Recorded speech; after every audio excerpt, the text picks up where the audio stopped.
તો ચાંદીપુરા વાયરસ પર આરોગ્ય મંત્રીએ પોતાની પ્રતિક્રિયા આપી। બાળકોના રિપોર્ટ કરવામાં આવ્યા છે। શંકાસ્પદ ચાંદીપુરાના 17 કેસ સામે આવ્યા। શંકાસ્પદ ચાંદીપુરાના 10 સેમ્પલ નેગેટિવ આવ્યા છે। 6 બાળકોમાં ચાંદીપુરા વાયરસનો રિપોર્ટ પોઝિટિવ આવ્યો છે, જ્યારે 3 બાળકોના મોત થયા છે। વિસનગરના બાળકને વડનગરમાં દાખલ કરાયો। ગત વર્ષે 14 જિલ્લાના 61 ગામમાં તેનો પ્રભાવ હતો।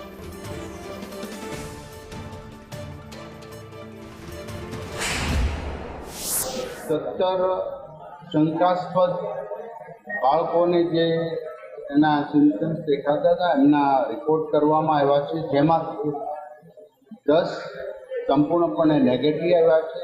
6 બાળકોને આ ચાંદીપુરા વાયરસ પોઝિટિવ આવ્યો છે, જેમાંથી 3ના મૃત્યુ થયા છે। એ અગાઉ પણ પ્રેસ નોટ અને આપને જાણ કરી। અત્યારે એક પેશન્ટ જે વિસનગરનું છે એમને ત્યાં વડનગરના હોસ્પિટલમાં દાખલ કર્યું છે, જે સ્ટેબલ છે। ગયા વખતે 2024માં ચાંદીપુરા વાયરસ જ્યારે દેખાયો હતો ત્યારે 61 ગામોમાં 14 જિલ્લાના 61 ગામોમાં એનો વિસ્તાર હતો અને ત્યાં આપને પેશન્ટ મળ્યા હતા।